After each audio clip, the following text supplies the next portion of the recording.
Hola, ¿qué tal?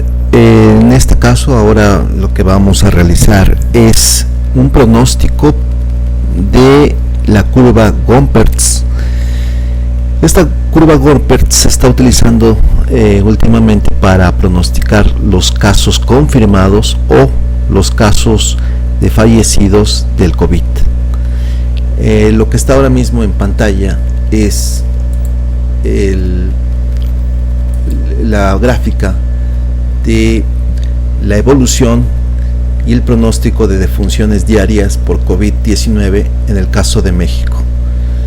La curva Gompertz va del 21 al 23 de mayo y lo más importante es de que el máximo de esta curva de casos diarios está entre el 15 de junio y el 5 de julio. No es una sola curva, son varias, precisamente para enriquecer el pronóstico. En las barras se ven los casos observados en barras azules, mientras que todas las líneas son propiamente los pronósticos diarios. Ahí se ve en negro, en la línea negra, el pronóstico del 15 de junio, que toma de las 64 observaciones que tenemos ahí para estos días. Tenemos entonces en el caso de fallecidos diarios es 61, no está ahí, pero es n igual a 61. Para el 15 de junio es el máximo. El 5 de julio es la línea punteada azul, que es todos los casos, todas las observaciones, n igual a 64. Cuando decimos todos los casos estamos hablando del 23 de mayo, el último día, desde el 21 de marzo, ¿no? Todo ese lapso de 21 de marzo al 23 de mayo son 64 observaciones. Bien, en el caso de este tipo de curva, también podemos realizar lo que es la función primera de esa curva, que es la llamada curva epidémica. Esta curva tiene, que es propiamente la curva planteada por Gompertz. Lo que hemos visto es la primera derivada de la curva de Gompertz. Esto tiene unos parámetros que vamos a explicar posteriormente, pero que en su caso plantean una ecuación muy particular, una ecuación que primero es exponencial y después logarítmica en términos de su cadencia. Vean ustedes que lo que está descrito en área gris es un incremento, siguiendo un poco el puntero de ratón, un incremento exponencial. Después tiene un punto de inflexión determinado por los propios parámetros de esa ecuación de Gompertz, y posteriormente va teniendo un movimiento asintótico, un movimiento de crecimiento logarítmico. Esta curva, en términos de su primera derivada, en términos de los casos diarios, los anteriores eran los casos acumulados. En términos de la primera derivada, lo que tenemos es una especie de histograma, una especie de curva que se ha llegado a asemejar con una función logarítmica o una función logística, mejor dicho, pero que esta función logística es muy simétrica. En el caso de Gompertz esto no es así. Vean que la cola respecto a la moda de esa curva es asimétrica positiva, siempre respecto a la moda, es decir, el punto máximo de esa curva, que para nosotros es el máximo de casos diarios. Vean que la particularidad de, si vemos la curva negra, la línea negra, tenemos entonces una especie de casi curva simétrica, pero esa simetría existente va a la parte de la derecha, y es que la disminución de los casos diarios lo que hace es que se alargue, sean más lentos que la propia infección, y en este caso los propios fallecimientos, sean de su decrecimiento menor que el crecimiento que se obtiene en la parte izquierda de esa moda. Bien, vamos a ver también, incluso si es que hay tiempo y si no será en otro video, que se puede agregar, como se puede apreciar en esta gráfica, incluso un movimiento de tipo no estacional sino semanal. Si se observa los casos de México, los registrados de fallecidos, siempre a mitad de semana, entre mitad de semana y al final de ella, se incrementan el número de fallecidos. No sabemos todavía si es que realmente fallecieron ese día, o los registros se van acumulando ese día, o qué es lo que sucede. Lo que pasa en lo concreto aquí es que se registran un crecimiento en estos días, miércoles, jueves, viernes, sábado. Por ejemplo, tenemos en el caso de un último dato que tenemos por aquí, a ver si se logra ver, el caso del 23 de mayo son 479 fallecidos. El 23 de mayo es nada menos y nada más que viernes. Lo que es lunes y martes hay una caída de estos registros, habría que investigar todavía por qué. Pero bueno, se puede agregar este tipo de dinamismo, esta característica, este factor que compone una serie de tiempo. Recuerden que son 4 los componentes: la tendencia, el ciclo, la estacionalidad, o en este caso el factor es semanal, y el factor aleatorio. Bien, quería comentar también de forma inmediata que haremos esto mismo, pero con el caso, por ejemplo, de El Salvador. En el caso de El Salvador tenemos también la curva epidémica. Hay varias curvas epidémicas de acuerdo al número de la muestra. De las 64 observaciones hemos tomado las 39, 38, 37, 36, que son y nos dan resultados más significativos. Ya comentaremos eso en qué términos es. Y por supuesto la primera derivada, o bien la primera diferencia de esta curva de acumulados, es la de en este caso confirmados diarios. Aquí no son fallecidos, son confirmados. Por la naturaleza de los datos de fallecidos contra los confirmados, son más confiables de modelar los confirmados que los fallecidos en el caso de El Salvador. Y ahí tenemos pues que el 3 de junio será el pico aparentemente mayor entre el 3 y el 25 de junio, dependiendo de qué curva tomemos como referencia. Es la que vamos a obtener un máximo diferenciado, teniendo incluso hasta cerca de 80 en una curva, 80 confirmados diarios, hasta 100 o cerca de 120 casos confirmados diarios. También hemos hecho este análisis para el caso de España, si es que lo llego a encontrar. Aquí tenemos pues la curva de fallecidos, que es interesante verla, insisto, si no en este video, porque nos vamos a centrar en el caso de México, si en otro, porque el caso de España o de Italia o de China, como son casos que ya acabaron o que están francamente en esa línea, como es el caso de España, nos da mucha luz sobre qué sucede si hacemos un análisis con pocas observaciones, o con la mitad de observaciones, o con un tercio de las observaciones, o con todas las observaciones que hay en este caso para España, que son cerca de 80, o más de 80, casi 90, es decir, casi 3 meses. ¿Qué sucede con el pronóstico? ¿Cómo va evolucionando? Lo que se va observando es de que, por supuesto, se va acercando cada vez más a lo que está sucediendo, y va teniendo menos errores conforme tenemos más datos.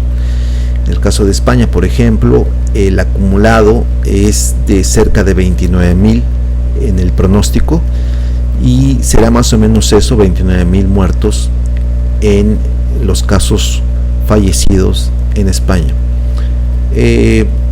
Si nosotros, tomando toda la muestra, si hubiésemos tomado solamente un tercio de ella, podrían ser 33.000, 34.000 o más. En la medida en que tomamos menos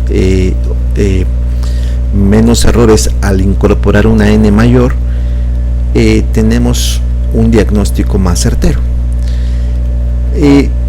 También algo que hay que destacar de esto es que tenemos no solamente el máximo, sino tenemos ahora mismo en nuestra vista tenemos lo que sería los puntos de inflexión. Eso también es otro punto interesante en este análisis. Es decir, sí, tenemos aquí el punto máximo en estricto sentido de la primera derivada de la función de Gompertz, pero si a su vez derivamos esta, obtenemos la segunda derivada, y de hecho si hacemos una tercera derivada podemos diagnosticar dónde están los puntos de inflexión de esta presente curva roja. Es decir, el punto de inflexión donde la familia de tangentes, de rectas tangentes a esta curva que van por debajo, y que después de un cierto punto, digamos que por aquí, estas tangentes pasan a estar por encima de la línea y no por debajo.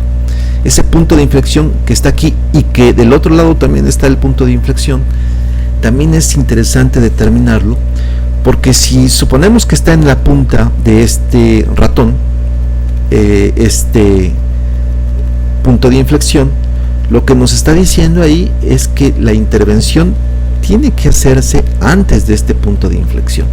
La intervención en términos de cuarentena o de cualquier tipo de políticas de mitigación o políticas de quitar la circulación de personas en la calle. Y posteriormente en la llamada desescalada deberíamos aquí también de ver en qué punto preciso es donde debería de encontrarse el inicio de esta desescalada. Como se sabe, si de forma figurativa por ahora nosotros nos encontramos en este punto, más o menos digamos en 300, y en el día 21 de marzo, si nosotros tomamos políticas de cuarentena, etcétera, digamos el 5 de marzo o antes de, pues en términos de economía eso es lo que le va a pegar. Es decir, debemos de tener un punto de referencia, y creo que estos puntos de inflexión, si no son exactamente los puntos en los que hay que actuar, sí son los puntos donde antes hay que actuar de ese punto de inflexión, porque ya después va a ser complicado. Bien, dicho un poco lo que pretendemos, a lo que pretendemos llegar, es decir, pretendemos llegar a aspectos como este, a resultados como este. Vamos entonces, si les parece bien, a resolver esto en Stata, pero sí me gustaría comentar quizás también un poco de las matemáticas que estamos hablando, o de las que estamos hablando por acá. Vamos a conocer pues la curva de Gompertz. Para ello utilizo MATCAT. La curva de Gompertz está aquí, es esta que está aquí. Ahí está aquí a la izquierda, y es una función que hemos llamado así, al principio exponencial y después logarítmica, su dinamismo, y que está en función del parámetro A, B y C. Este parámetro A, B y C en la curva epidémica está por acá. Déjenme mostrarlo.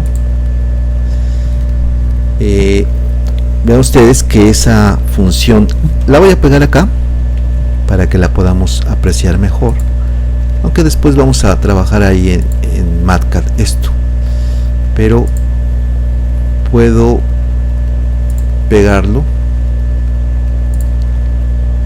en Excel. Déjenme ver si se me deja. Sí, aquí está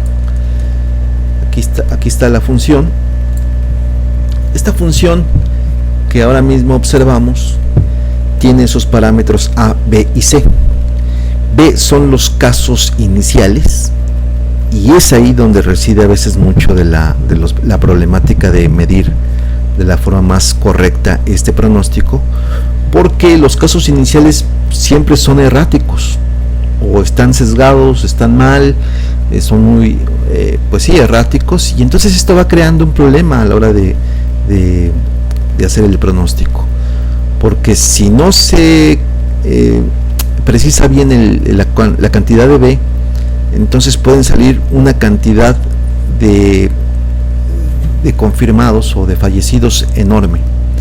C es la tasa de crecimiento de esta función, y A es le llaman la asíntota a la que llega de resultados esta función. En este caso, cuando estamos hablando de fallecidos, pues el máximo, de tal manera que 38.541, estamos hablando de 38.000 posibles muertos en el caso de México. Ahora mismo en el caso de México estamos hablando de, déjenme ver el último dato, 6.000, me parece que era el último, 7.000. Este es el último dato del 23 de mayo que tenemos. Entonces, cuando estamos hablando de 6.000 para 38, vean lo que va a suceder. O sea, es un asunto muy serio esto. Ahora bien, en términos de la función de Gompertz,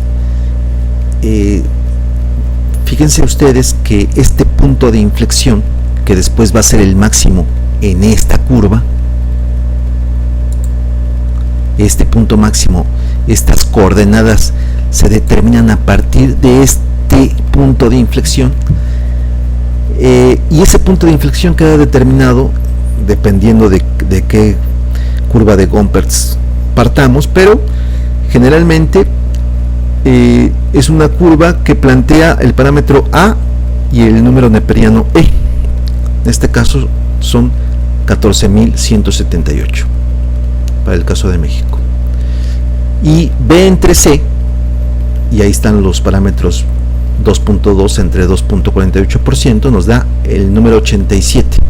Si partimos del 21 de marzo, 87 días después es el 21 de junio.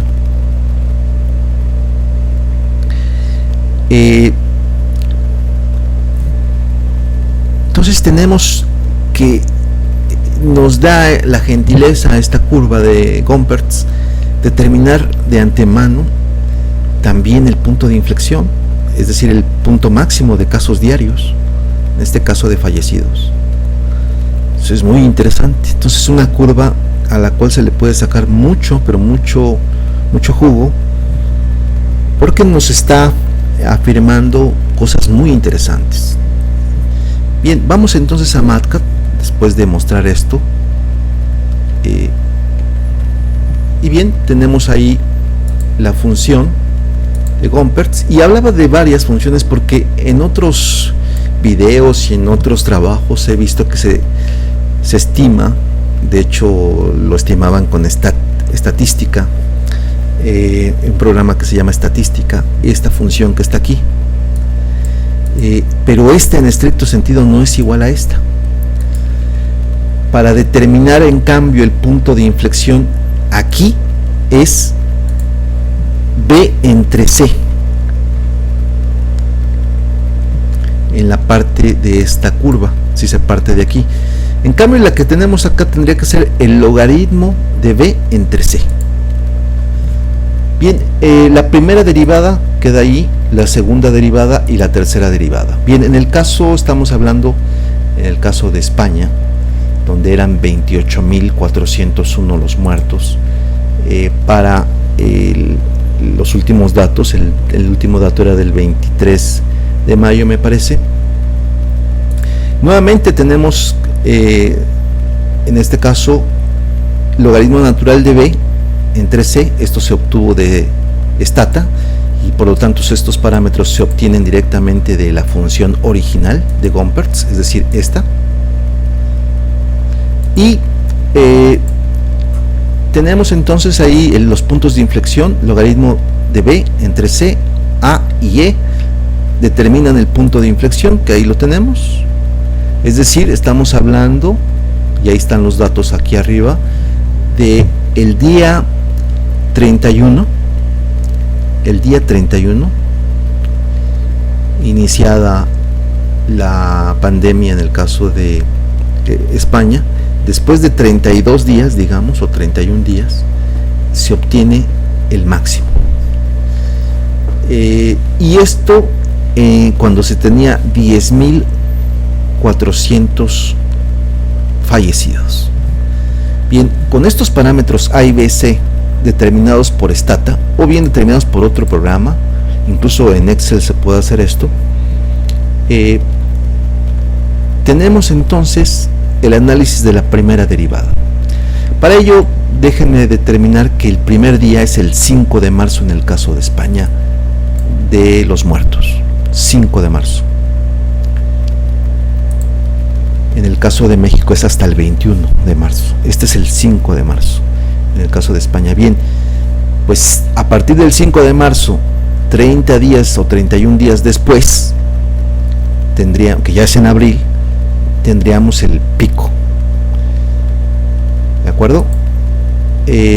Luego, por cierto, el pico máximo lo podríamos recordar, creo que vale mucho la pena recordarlo, es el 3 de abril, con 950 fallecidos. Ya habíamos comentado que este pico máximo sería el 5 de abril, pues cerca de ahí es cuando se registró el máximo de los fallecidos, o sea que el cálculo no estuvo nada mal. Bien, regresando a MATCAT, ya tenemos pues la curva epidémica, ya determinamos el punto de inflexión con el parámetro logaritmo natural de b entre c, y en el caso de la ordenada a entre el número neperiano. Nos da pues, hemos dicho, 31 y 10.400. Ok. Pero si nosotros seguimos analizando pues la primera derivada, tenemos en efecto el pico máximo en el logaritmo natural de b entre c, ¿de acuerdo? Y si integramos esto, integramos esa función, la función en este caso de la primera derivada o de los casos diarios, de 0 a 250 días nos da precisamente el área bajo la curva 28.401 personas. Si seguimos analizando a partir de la primera derivada, que nos está mostrando la pendiente de estos casos diarios,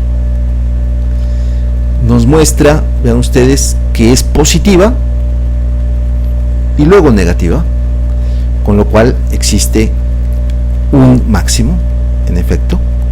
Si pasa de positiva a negativa por los principios de cálculo diferencial integral, tenemos entonces un máximo. Ahora bien, si calculamos la tercera derivada, observamos ahora lo mismo, ¿no?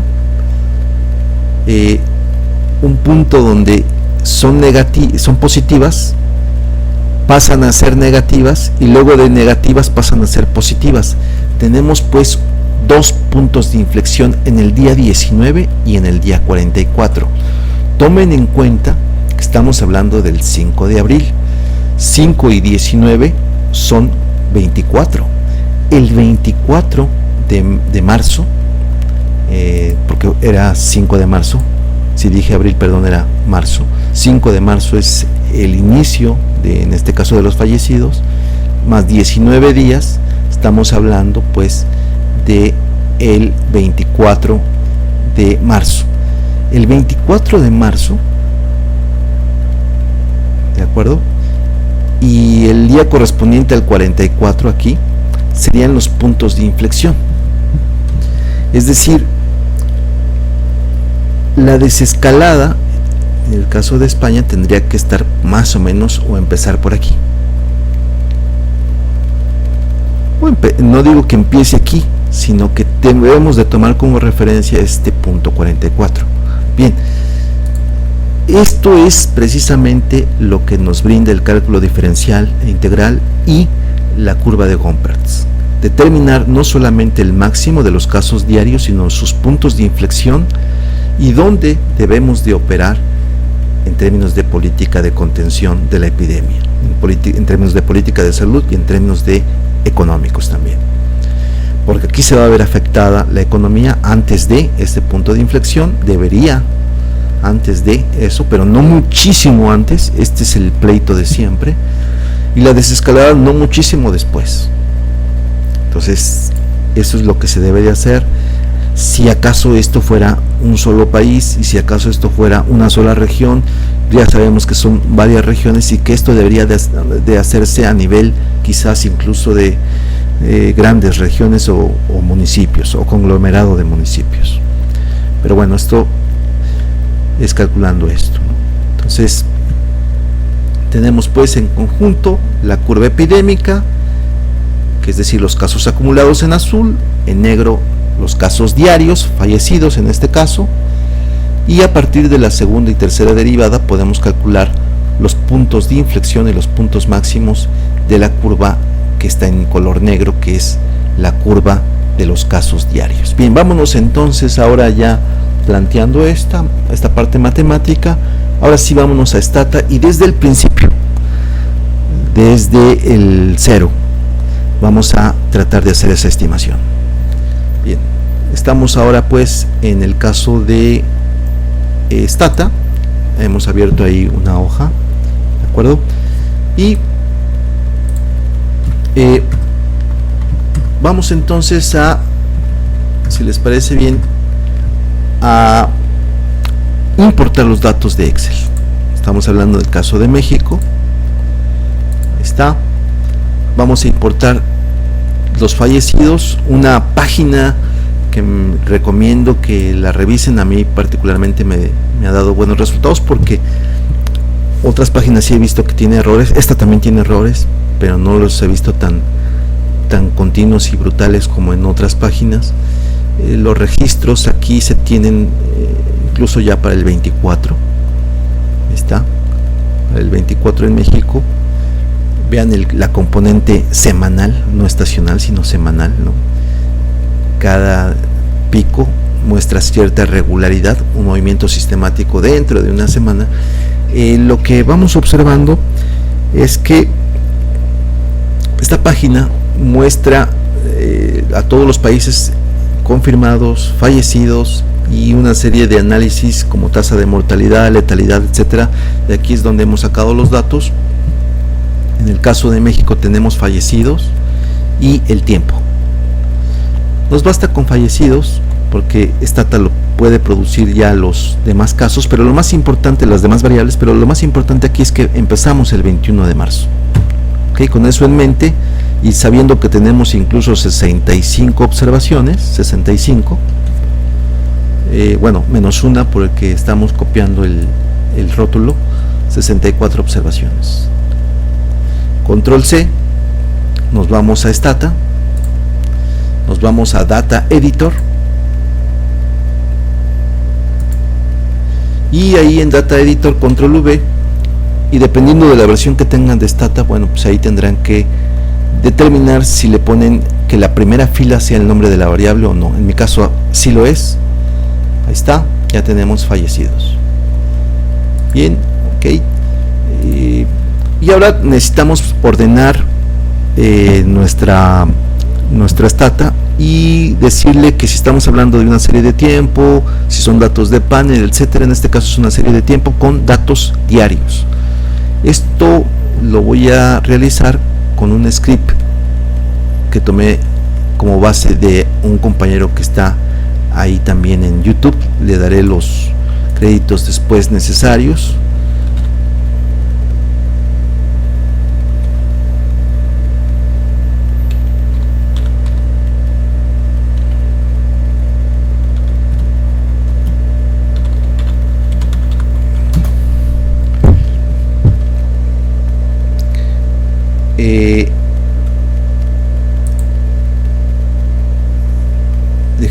Déjenme de una vez, se los doy, creo que es importante, porque el script que tiene él es muy comprensible, yo me estoy basando en él, también lo hice en estadística, pero me parece que hay que dar ese tipo de créditos. Bueno, mientras se carga, lo detenemos.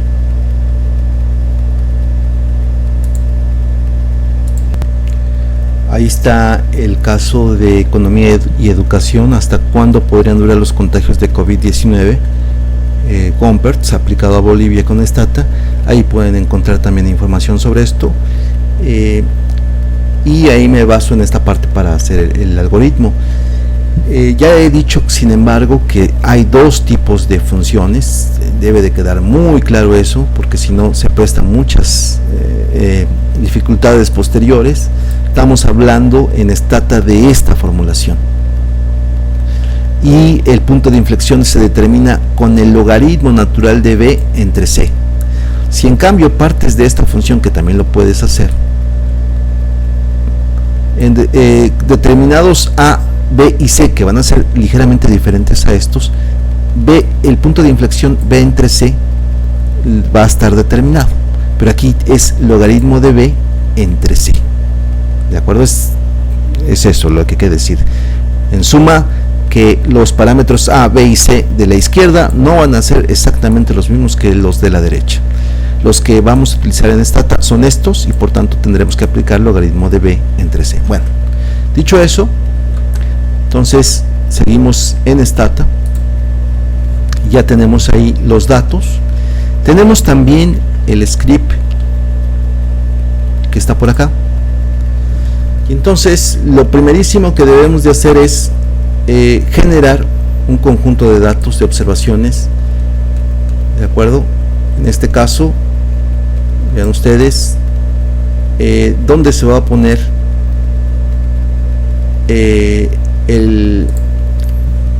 las fechas, ¿no?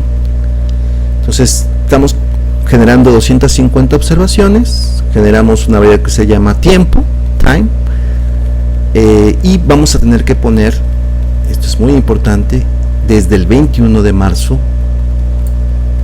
y se le va añadiendo n más 1. ¿De acuerdo? Ahí está. Vamos a ver si esto es así. Data Editor, y en Data Editor vamos a observar ahora, además de los fallecidos y el tiempo, que en este caso se generaron hasta 250 observaciones. Ahí está, y llega hasta el 25 de noviembre. Se le ha dado un formato que comenzó a la fecha desde el 21 de marzo.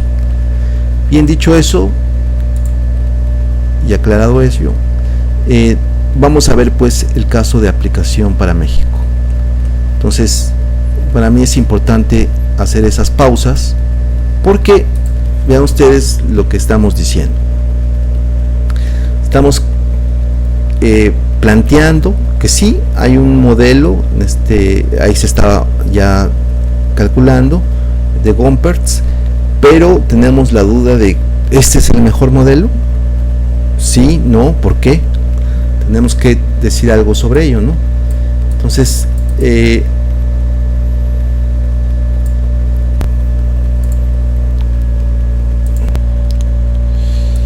y es que fíjense que tenemos aquí, en el caso de México, un primer modelo. Voy a minimizar esto.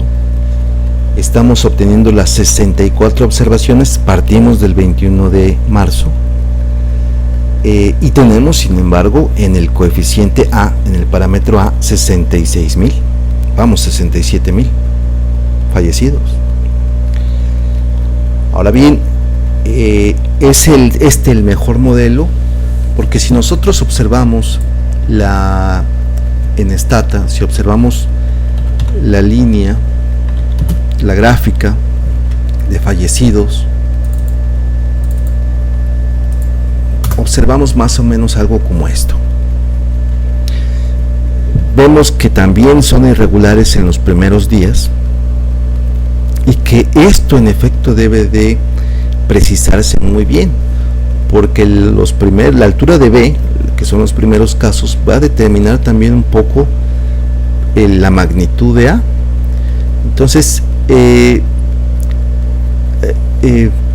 esta calibración como le han llamado también del coeficiente B, va a ser muy importante.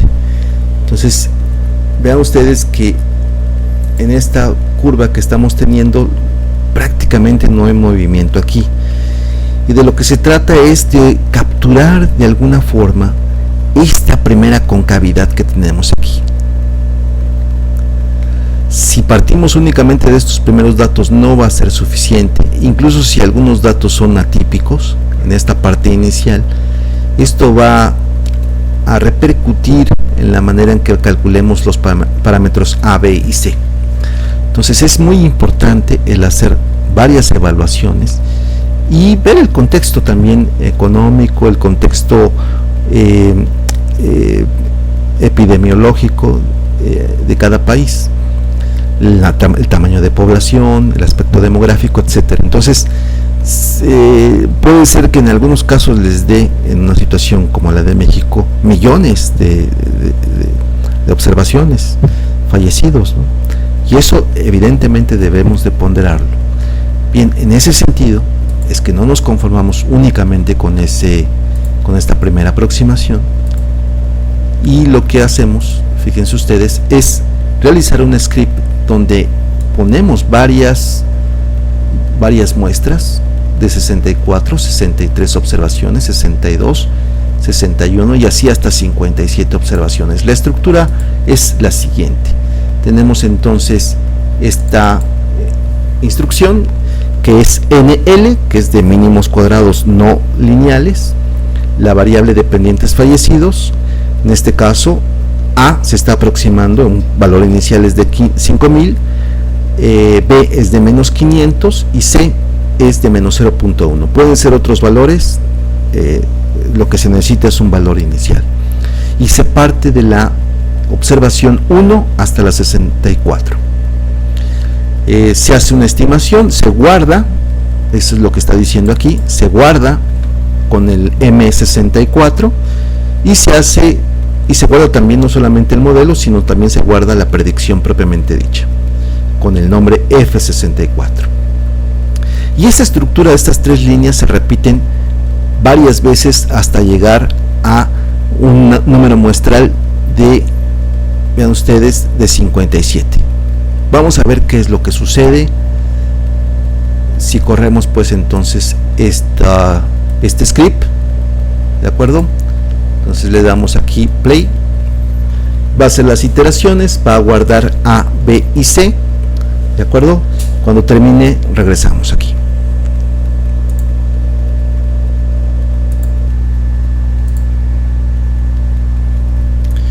Bien, ahí está en el caso de la 58, observación 57. Ahora vean ustedes que está iterando para determinar el residual menor. De hecho, la iteración implica minimizar ese residuales al cuadrado que tiene, y por tanto la diferencia entre lo observado y lo estimado. Bien, podemos presentar ahora mismo una tabla de todos los modelos. Ahí está, presentamos esta tabla, ahí está el código, ¿de acuerdo? Le damos play,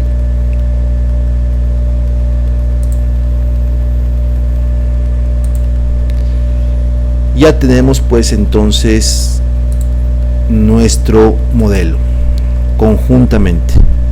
Ahí están todos los modelos que tenemos, y tenemos desde la observación o el tamaño de muestral 64, insistimos desde el 22 de mayo hacia atrás, 64 observaciones, que en este caso sería hasta el 21 de marzo, y luego vamos poniendo 63 observaciones, pero siempre partiendo de la última observación, dejando de lado un poco las primeras observaciones, ¿de acuerdo?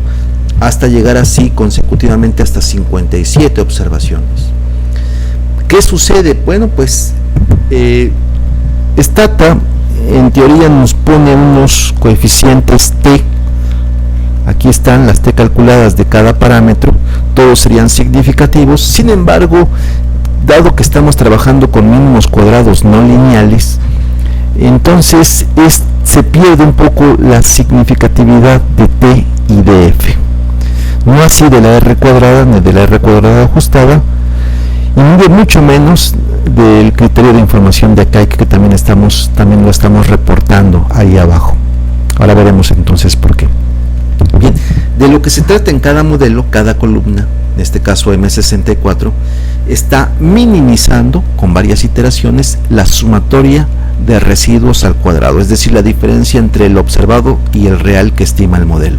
Perdón, el observado y el estimado que estima precisamente la curva de Gompertz. Ahora bien, estas diferencias se obtienen, sus cuadrados, se obtiene la sumatoria, y esa sumatoria se intenta minimizar. Suceden como 20 iteraciones y obtiene estos parámetros A, B y C. Ahora bien, esta sumatoria de residuos debe de ponderarse, si es que estoy comparando varios modelos, debe de compararse el número de observaciones y el número de parámetros que estoy tratando de estimar.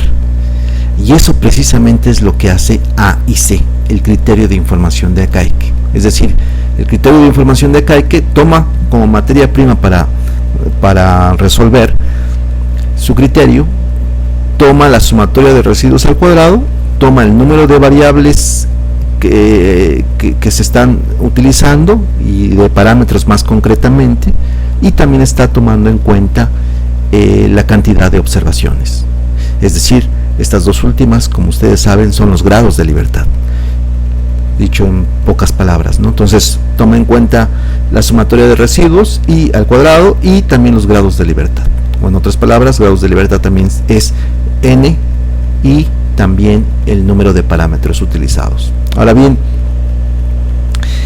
tenemos un A y C de 728 en el modelo 64, que va disminuyendo hasta 615 en el modelo 57. Pero es que hay una diferencia enorme de A, de 66.000 o 67.000 prácticamente, a 40.000, es decir, 20.000 menos.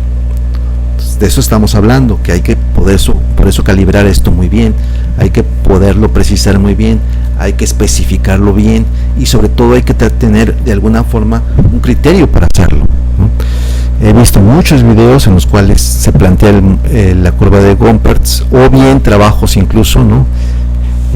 Sobre este tema, incluso de países centroamericanos, pero no nos dicen qué criterios utilizan, ¿no? Entonces nos dice, pues sí, hay que calibrar esto. Bueno, pues sí, pero ¿cómo? ¿Cuál es el criterio que estás tomando en cuenta, ¿no? Y desde luego, pues ese criterio uno intuye por estas observaciones iniciales, que son algunas atípicas, pero también debe de pasarse por criterios estadísticos o matemáticos, y en este caso es el criterio que estamos nosotros avanzando, es el criterio de información de Akaike, por la razón que he argumentado, porque toma no solamente en cuenta la sumatoria de residuos al cuadrado, sino también los grados de libertad. Y sí han notado en algunos casos, en algunos ejemplos de pronósticos, que solamente toman en cuenta la sumatoria de residuos al cuadrado, pero dado que aquí, insisto, estamos comparando varios modelos, es importante tomar los grados de libertad, y en este caso nos da 615,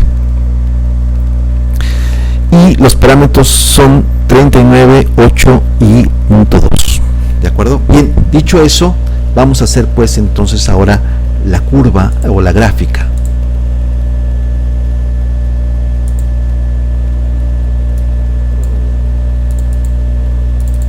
Ahí está, y le decimos play. Ahí está haciendo la gráfica entonces de estos modelos, ¿no? Editamos para tener una mayor visualización, y eliminamos esconder objeto, y ahí tenemos pues las curvas epidémicas. Esto por fortuna ya lo tenemos desde luego más en Excel, porque se puede trabajar un poco más de manera más libre, me parece, sin comprender tanto comando en Excel. Y aquí tenemos en una primera instancia, vean ustedes la curva epidémica, Pero aquí tenemos ya las primeras diferencias, es decir, y esto es importante, una vez que yo obtuve los datos, y acuérdense que de aquí los obtuve, de aquí los importé o los exporté de aquí hacia Stata, tenemos los fallecidos diarios, que no es otra cosa más que, fíjense ustedes, que este dato menos el anterior. Claro, entonces F2, y ahí nos podría hacer este cálculo otra vez, ¿no? Este menos el anterior, ya tendría entonces el caso diario. Ahora bien, yo tengo en este caso varios modelos, del F64 al F57. Tengo el número de fallecidos observado, el número de fallecidos diarios observado, y por tanto puedo calcular los fallecidos diarios observados y los estimados por cada uno de estos modelos. Esto está aquí, ahí lo tenemos, los observados diarios y según los modelos con el tamaño de muestra que hemos dicho. Bien, hasta ahí todo bien, perfecto. Hacemos pues una gráfica con esto. Ustedes se acordarán que simplemente la gráfica pues es seleccionar los días o las fechas con, en este caso, la primera columna los observados y luego propiamente la de los modelos. Se puede hacer así hasta abajo y obtenemos precisamente ya formateada una gráfica como esta, que nos dice, acuérdense ustedes que habíamos determinado que la 57 o la 58 tamaño de muestra, eran las que tenían menor criterio de información de Akaike. Vamos a tomar en esta ocasión, si les parece, ¿por qué no?, como referencia esta que está aquí, que es precisamente la de 57. Más o menos nos plantea esta 57, ¿de acuerdo? Nos plantea, la voy a poner en rojo en este caso, ¿qué les parece? Vamos a poner formato de series en rojo.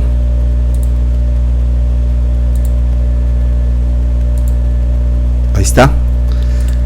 Y nos dice que el máximo más o menos anda alrededor del 15 de junio. Y no solamente nos dice eso, sino que está disminuyendo a una tasa, hemos determinado eso. Vean ustedes, esto estaba en Stata, para el 57, modelo 57, cae a 2.4% la cantidad de fallecidos por día.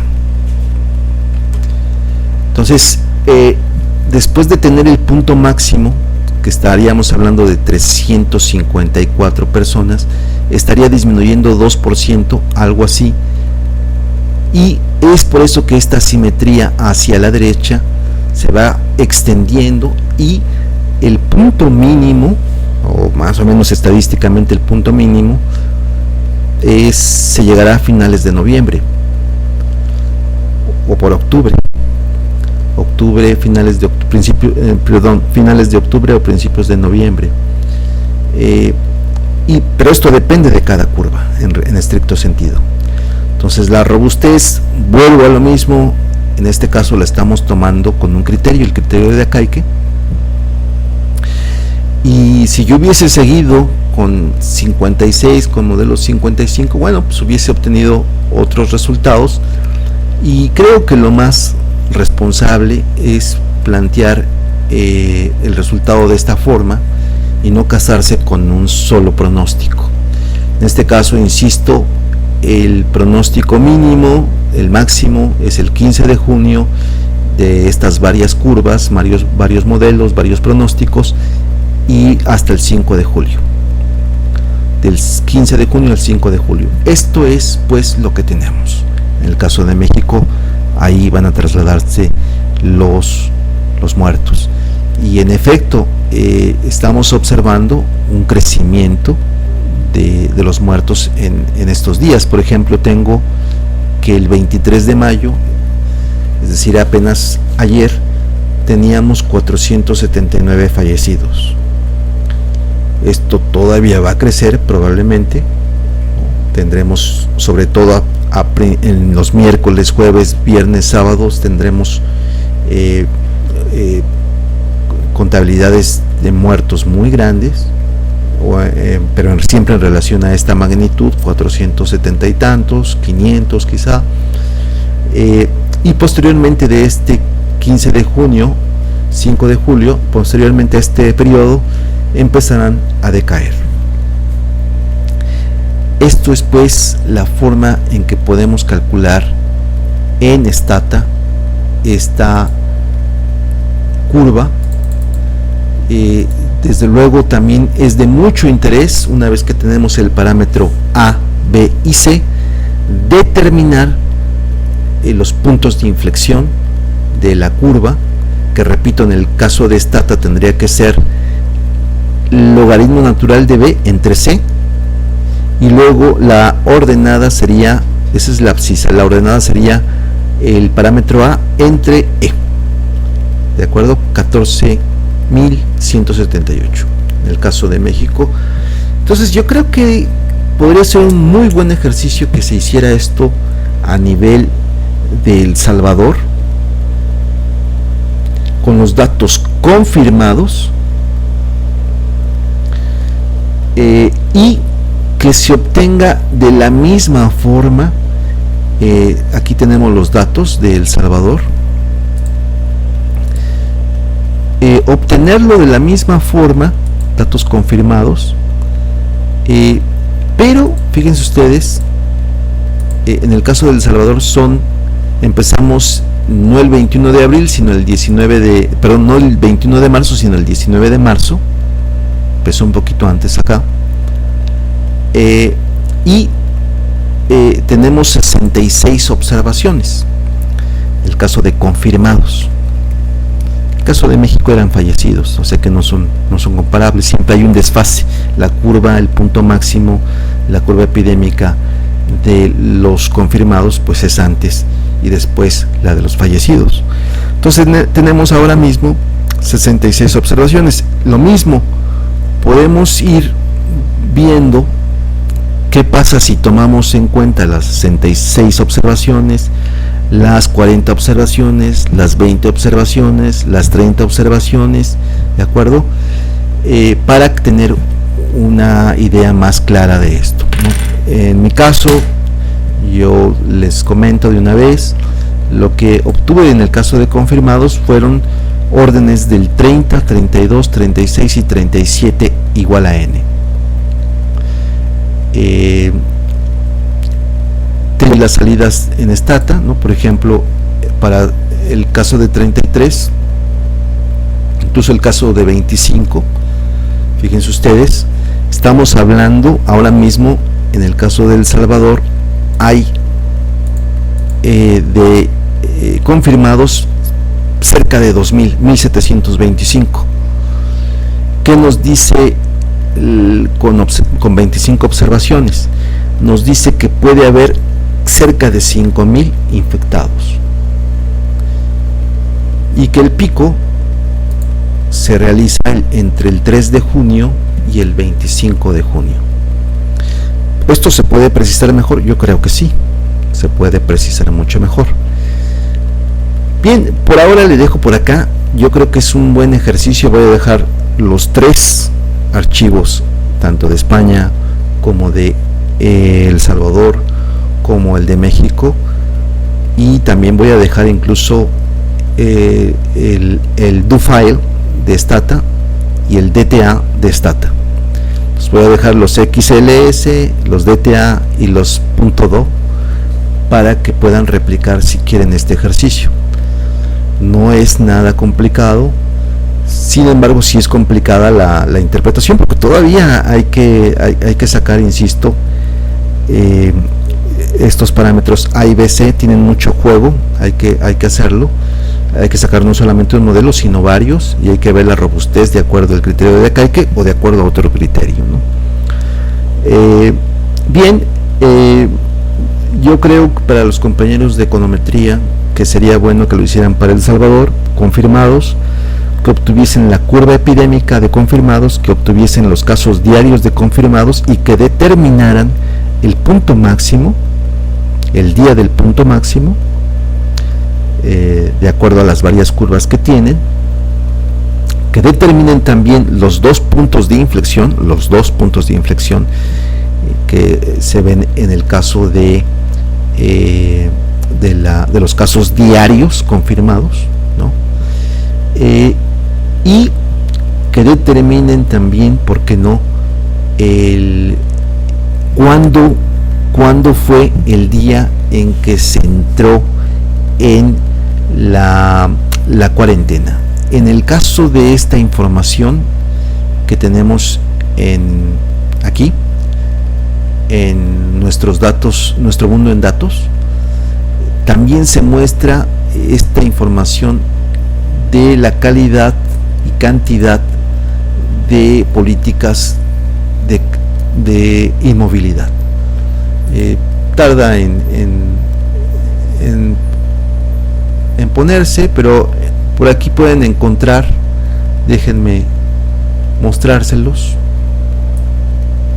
la cantidad de inmovilidad. Hay un índice de inmovilidad que tienen aquí calculados ellos. Déjenme ver si se los puedo mostrar.